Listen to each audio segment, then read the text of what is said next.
Hey guys, Average Character here with another Raid Shadow Legends showcase video. Thank you very much for dropping by the channel.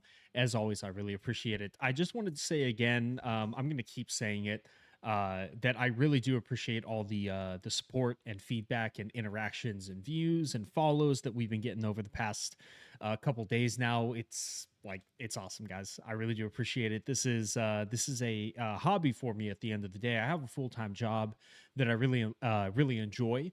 But I started doing the raid content because I wanted to, just have a little fun and hopefully put some stuff out there that people might find useful or enjoyable.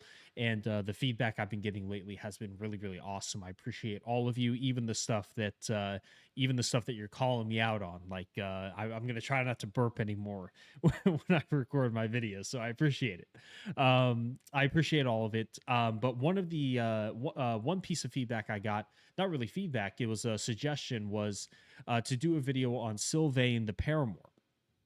This guy's a rare attack-based void affinity champion out of the Bannerlords faction. One of you guys saw that I had him built, and so you asked that I do a video on him, and here we are. I'll go ahead and I'll do a video on him. The rare videos seem to be doing pretty well, so why not keep up with that? And we'll build off of that. So Sylvain the Paramour, this guy he only has 33 reviews, and the reviews are pretty average to pretty low.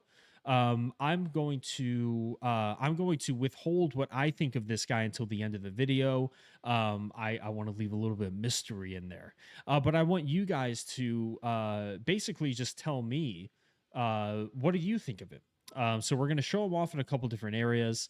We're going to go into faction wars. We'll do the damage test, and then we'll go for a dragon, and then we'll go into Hydra. I like damage testing these guys in Hydra, rare champions. I typically do in like hard mode, epics and legendaries. I usually do a nightmare, but maybe we'll try them in both. I don't know. We'll see. So anyway, Silvain the Paramour. This guy looks really cool. I like the rose aesthetic that they're going for here. So he's got the rose on the back, and then on the I don't know what you would call these here. I guess it's still technically the cloak. So on the front side of the cloak, he's still got the roses on there. Very cool looking champion. So credit there. On the A1 here, we've got Lover's Barb, attacks one enemy 3 times with each critical hit, ignoring 5% of the target's defense. That's great. I love built-in ignore defense in abilities. It just helps scale the damage up quite nicely, so I do like that. On the A2, we've got Rake's Flare. This is on a 3-turn cooldown when booked from a 4-turn cooldown. It's an AoE attack which has a 100% chance when booked of placing a 15% weaken for 2 turns. So an AoE small version of weaken. I actually like it. I like it on a rare champion. Weaken goes really well with drop defense. So in the early game through progression, it can be hard to find a champion who has both drop defense and weaken. So being able to bring it in on an AoE on a 3-turn cooldown is really good. You pair him with like a War Maiden, for example. War Maiden applies drop defense, Sylvain applies weaken, and then that's going to scale your damage up quite nicely. So I do like that. I fight for love on the A3 here. This is on a 4-turn cooldown when booked. Places the small versions of increased attack and increased crit rate on this champion for 2 turns, and then grants an extra turn. So it's a 4-turn cooldown from a 6-turn, but you get an extra turn on there, which is really nice. It means, first off, that you're going to get back around to this ability a little bit faster, but also the A2, the AoE. You're going to be able to get back around to this a little bit quicker. So I do like that. On the blessing here, sorry, I just glitched out there for a second. I usually go Phantom Touch on my damage dealers for rare champions. We have a 30% chance of inflicting bonus damage. We get HP, attack, and defense, and it's going to the bonus damage is proportional to this champion's attack. And then the High Awakening bonus, which we don't have, is the second instance of damage. But what this is really good for, especially on a 3-time hitter on the A1, is Fire Knight. Because you can essentially, if you get that 30% chance to land or proc on the A1, you can essentially turn this into a 4-time hitter against the Fire Knight. You can take away 4 ticks of the shield counter away from the Fire Knight. On the Relic, I went ahead and just went with Malefic Talon. It's going to give us 21% crit damage at level 9 with 900 HP and a 30% chance to inflict 10% more damage when attacking. But that main stat of crit damage is really, really nice for a damage dealing rare champion. On the Masteries here, let's start on the defensive side. So I picked up damage mitigation, tough skin for some defense, blast proof for AoE mitigation by 5%, Resurgent for a 50% chance to remove a random debuff when they lose 25% or more of their max HP from a single enemy skill. Delay Death, which is giving us 0.75% damage mitigation with each hit taken from a specific enemy, up to 6% for each enemy. And then Retribution, a 50% chance to counterattack when this champion loses 25% or more of their max HP from a single enemy skill. Rare champions are a lot squishier, so they take a lot more damage, which means that you're going to get this Retribution going probably a little bit more than epics and legendaries, and that's also why we want some Delay Death here. If you're struggling with accuracy, you could certainly just go down the accuracy side, though, and pick up all this accuracy stuff. But I would build him on my account for damage and not necessarily for the weaken. So keep that in mind. If you don't need the weaken, build him for damage with some damage mitigation. If you want the weaken, go down the accuracy side, and then I would end with Master Hexer for a chance to extend the weaken as well, or Lasting Gifts for a chance to extend the increase attack and increase crit rate. On the offensive side here, I picked up Deadly Precision, Keen Strike, Heart of Glory, Single Out, Whirlwind of Death. Sorry, I talked a lot tonight, so I'm trying to save my voice a little bit. Opportunist, Bring It Down, Methodical for that A1 damage, Kill Streak, and then finally Helm Smasher. Helm Smasher to stack the ignore defense that we're getting on the A1, but also with the build that we have him in. And the build that we have him in, shocker, shocker, it's 6-piece Merciless. So we have a 30% chance to decrease a random skill's cooldown by 1 turn when dealing damage, and 35% ignore defense. I also went with 2 pieces of Pinpoint because it gives us accuracy and speed, and then Slayer for the crit rate, although the Slayer isn't super necessary with the way I have him built, because I've already got him at 100% crit rate, but it does give us attack with attack percentage with some HP percentage and speed as well. So a little bit of damage, a little bit of survivability on there. And then the Pinpoint, we have crit damage with attack percentage. We've got crit damage with crit rate. Although, let me check this real quick because we might be able to, because I've got him with 92% crit rate, or 100% crit rate, we might be able to switch him into... No, that wouldn't work. No, that wouldn't work. Okay, so it's not a big deal. We're a little bit over on the crit rate, but it is what it is. So we've got him at 38,000 on the HP, 6973 on the attack, 1917 on the defense, so really squishy on the defense. Very low base defense at 716, 205 on the speed, 100% on the crit rate, 311 on the crit damage, 177 on the accuracy. So if you are going to build this guy, remember, very squishy on the defense. I would say pretty average on the HP for a rare, but pretty squishy on the defense. In fact, I don't really know the total or base stats for a lot of, like, you know, rare champions. So let me just check real quick, and we'll compare that. So he has 716. Yeah, if we look at Aethel, look at that, 936. If we look at Kate, 947. Kurzad, 870. Coldheart pretty low, to be fair. But still, he's even lower. Blade Rider pretty low. For an attack-based damage dealer, he's actually... Okay, so he's not the lowest. Gore Mask is the lowest that I've seen so far. Yeah, so pretty low comparatively to the other rares. So keep that in mind. All right, guys, that's going to do it for the build. We're going to do stage 21 of Faction Wars Normal, and then we're going to jump into Faction Wars Hard. And we're going to do a couple different fights.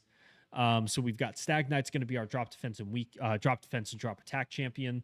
And then I actually don't have Kaja the Rye built fully, but it's okay. It's not the end of the world.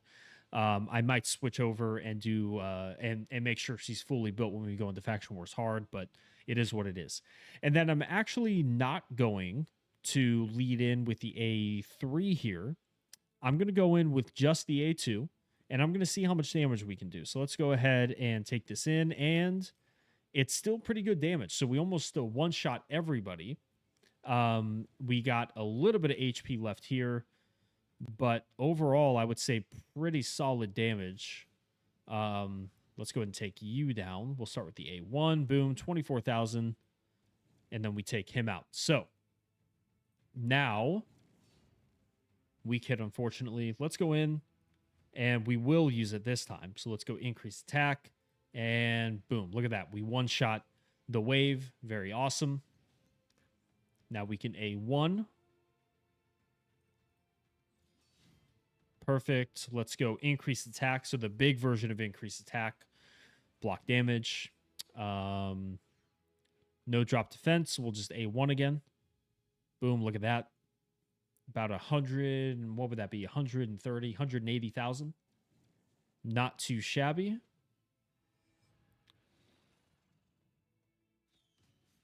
Very cool. Very cool. Now we can place the drop defense. Perfect. And then because we have the increased attack up, we'll just use this. Boom. 197,000 there. Pretty solid. Take out the minion. And now, like I was talking about, we can get back around a little bit quicker to our A2. So we'll go in with the A1. And then look at that. About 70,000. So 210 on the damage there. I'll go ahead and just throw it on auto now. Look at that. 100,000. Perfect. Very cool. So pretty easy there. About 2 million damage coming out of Silvain the Paramour.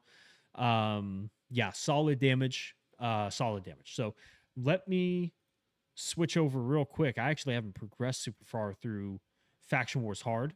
So give me 1 second, guys, to make sure that everyone is fully built, and then we'll come back and we'll do a run of Faction Wars Hard, okay? I'll be right back.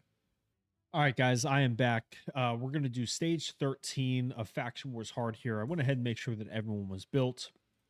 So let's go ahead and just jump right in. We do have to be careful here of Ugo. So you can see there we got 3%, it looks like, on the drop defense. So I'll just restart real quick. It's fine. It's not that big of a deal.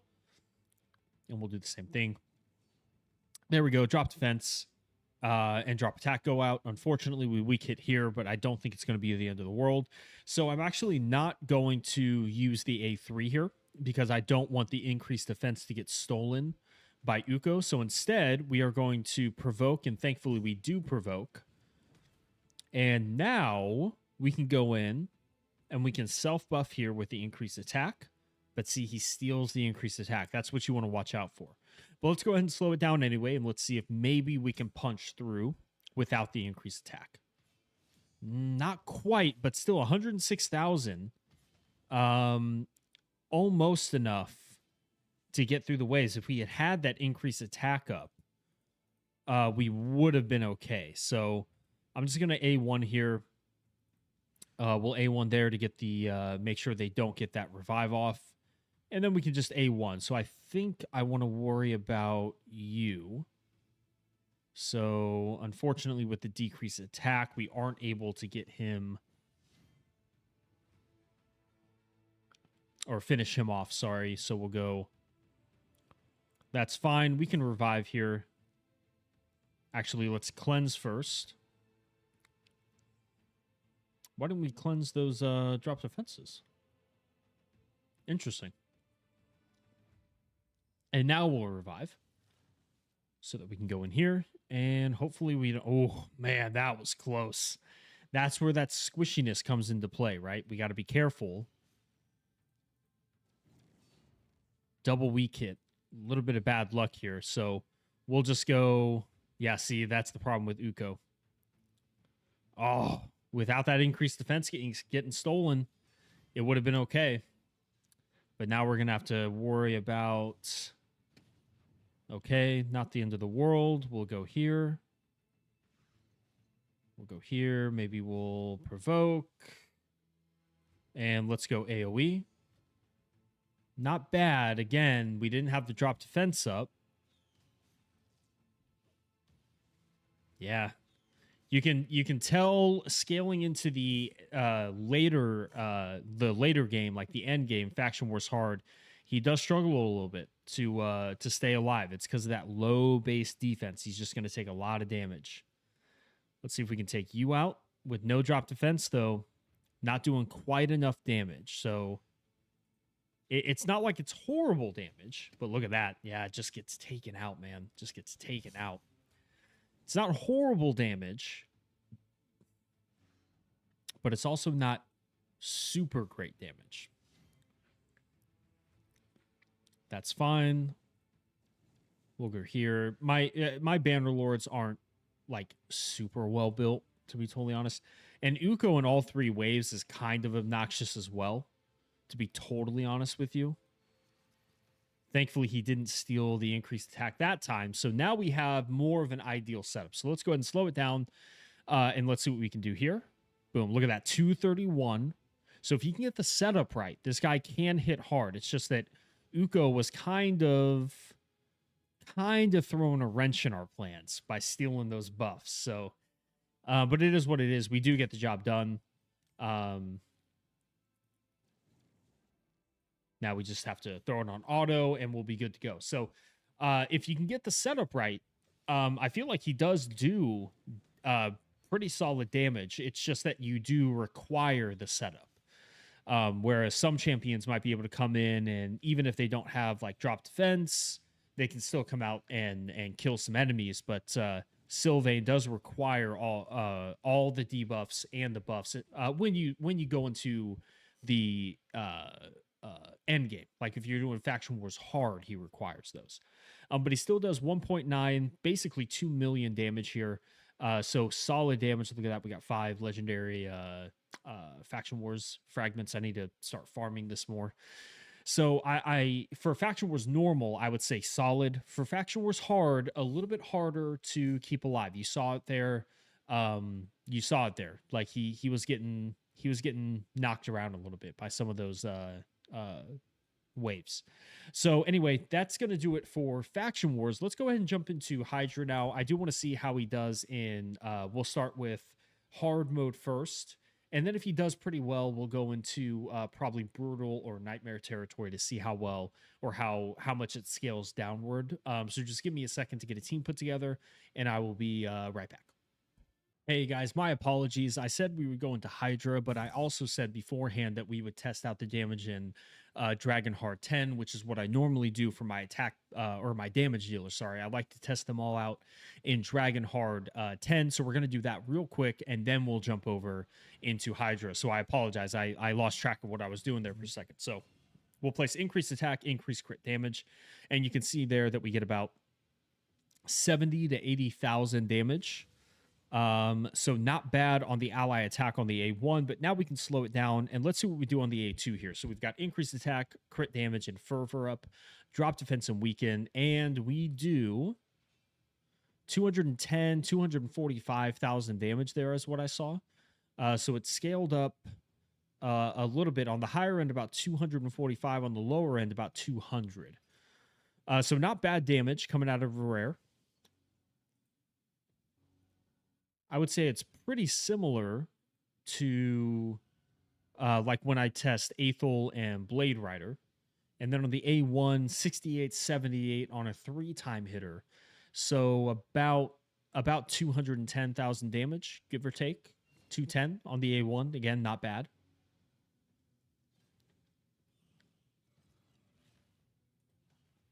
All right, so we'll just A1 here. And remember, over the course of the fight, the more kills he gets, the more the damage is going to scale up just a little bit here and there. The more time he uses the more often he uses his A1, he'll get the methodical. So, all right, now we can go extra turn. This is what I was talking about. He gets back around to his A2 a lot quicker, which is nice. And then boom, look at that, 200,000. Yeah, that was a little bit weaker. Let me go and throw it on auto now. and we'll just watch the fight play through. But as far as damage goes, I would say from what I'm seeing, and I can't remember the exact numbers off the top of my head, but the damage seems to be less than Blade Rider, and maybe probably a little bit less than my Aethel as well. So it's not that the damage is bad, because I do think that he does offer a little bit of damage, a pretty decent amount of damage. 154 on the A2 there. Now we have the big versions of increased attack, increased crit damage. Like, look at the A1. The A1 does hit pretty hard. He did about 300k there, a little bit less than 300k, about 90,000 per hit. Look at that. Okay, so that one did about 310,000 damage. So the A1 actually can hit pretty decently hard. So overall, I'm pretty happy. 216 there, and then the Phantom Touch does a little bit more. The A1 damage is solid. I will say that the A1 damage is solid. I think that for most players, I would actually put him in War Master rather than Helm Smasher.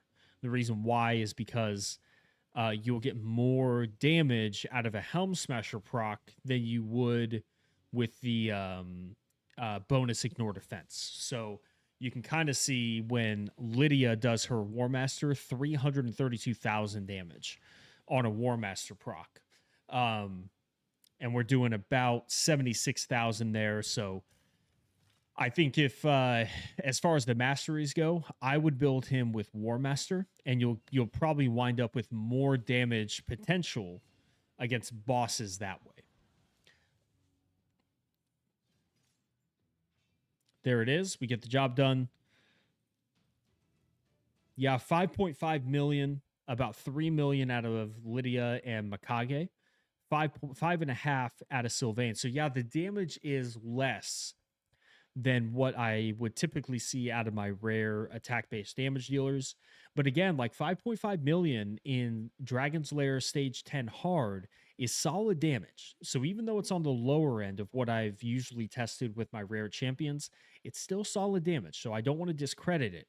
But if we're being comparative here, then yes, it is a little bit on the smaller side of damage. So, all right, let me now jump over to Hydra. Like I said, we're going to start in hard mode, and then if he does well enough, we'll test him out in the higher ones as well to see how well it scales. So just give me 1 second, I'll be right back. Alrighty, guys, we're back here. We're gonna go. This is hard mode of Hydra. I'm gonna run him with the team I traditionally run on Nightmare. But that's really just to make sure that we get back around, or that we can kind of just speed through the decapitating the head so we can get on with it, right? So the damage testing, that is. So right off the bat there, he does about 80,000 to 100,000 on the A2, but we didn't have increased attack up. Now, I'm bringing Fervor.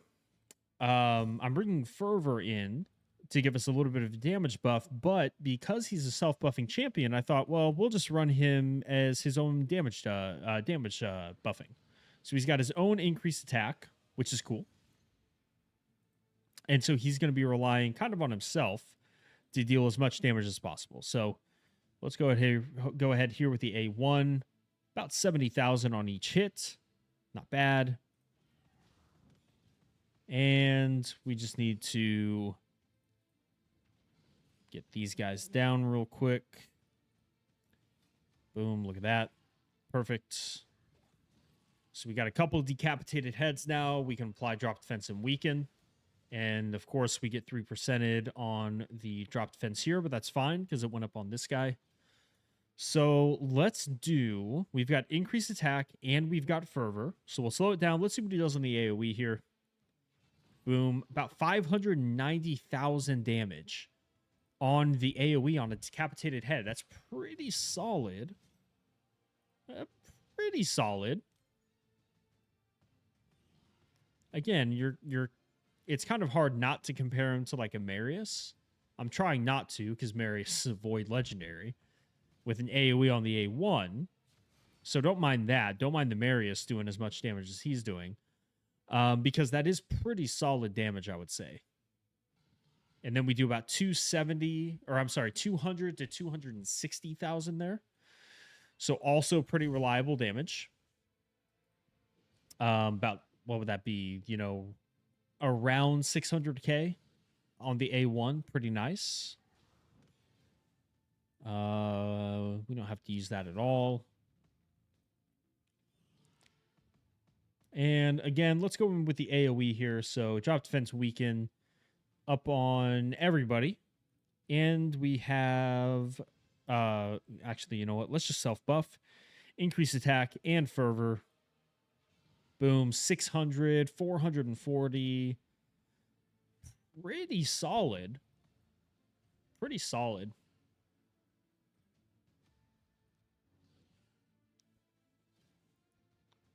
Okay. So I want to go ahead and we'll end the battle there because I think we got a pretty good test in. And we do about 4.3 million damage with Silvain, 8.6 with Marius, 3.5 with Grazor. To be fair, Marius, I didn't use his enemy max HP hit a couple times just because it would have killed everyone too fast. So keep that in mind. But still pretty decent damage coming out of Silvain. And let's just go ahead and to wrap up the video, we'll head to Nightmare mode and we'll do the same thing. So we'll just go we'll try to beat through the heads as quick as we can with Marius. We can just go AoE here. So 73,000, 50,000 on this side. Thankfully, we don't get 3%ed there. Oh, the mischief head. Let's go here.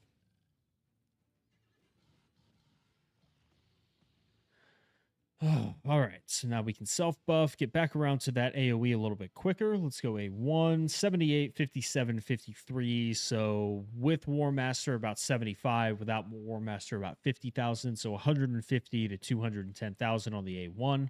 Again, pretty solid damage. Yes, that's fine. Just relax.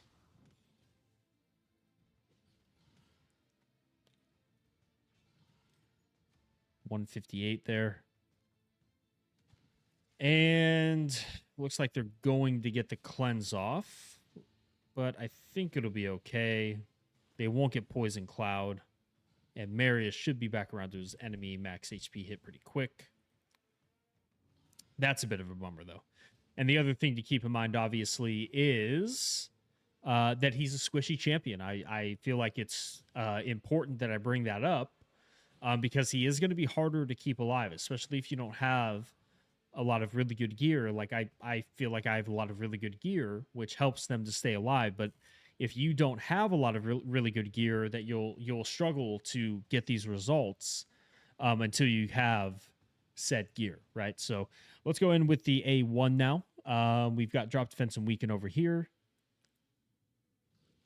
176, 194, and 150. So a little bit all over the place. 150, 175, 190. So we're doing what, about 225, 410,000 damage, a little under 500,000. Again, like I'm just trying to be, I'm trying to think of this like, you know, just objectively, but it seems like pretty decent damage coming out of a rare champion. So I'm pretty happy overall with his damage output so far.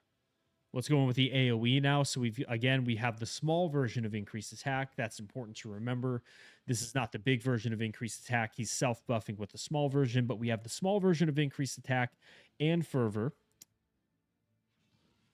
And over 500,000. So that A2 actually does hit pretty decently hard. Doing about 600k on the higher end, about 450 on the lower end, but I mean that's pretty solid damage. I'm pretty happy with that.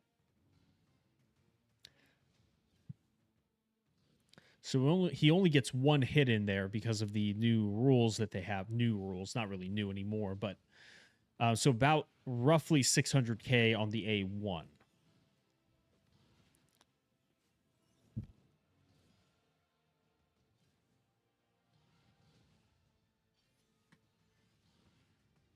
So again, about 140 to 170 there.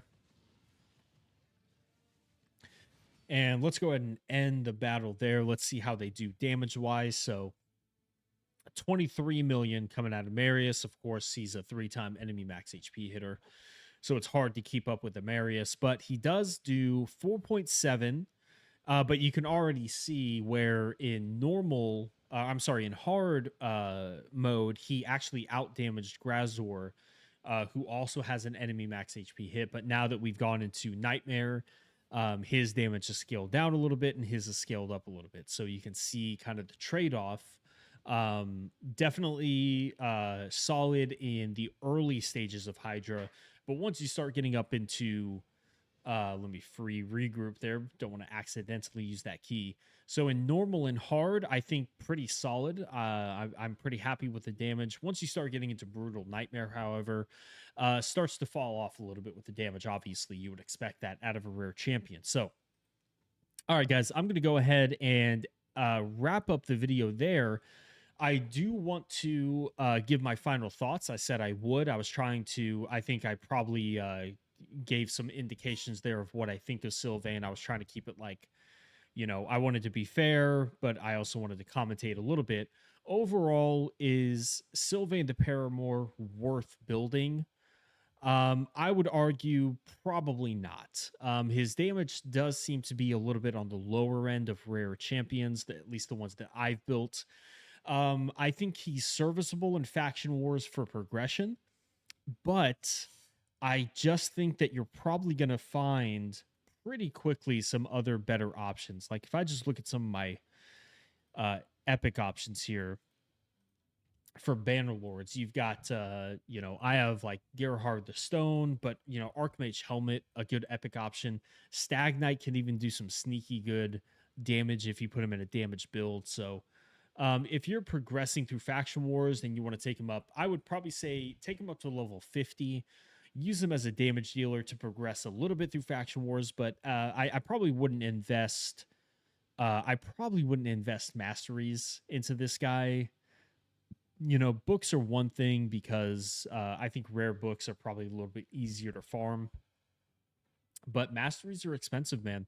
You have to really consider whether or not it's worth it to get these masteries done. So I would say books, yes, certainly, probably worth it to do books to get these on their cooldowns. Is it worth it to take him to 6-star? Probably not for most people. I would say take him to 5-star. He can be serviceable there in the early game, is what I would recommend. So, guys, let me know what you think of Silvain the Paramour. This was a fun one. I like this guy. For my account, I don't really use him that much, but I do like him. I think he's serviceable in some areas. And he looks cool. Cool looking champion. So thank you so much for dropping by the channel, guys. As always, I really appreciate it. Good luck on your the upcoming events for the 5-star Ember Soul, as well as the Mavara champion pathway event. Sorry, lost my train of thought. So if you're going to be pulling for those, good luck, and I will see you on the next one. Bye, guys.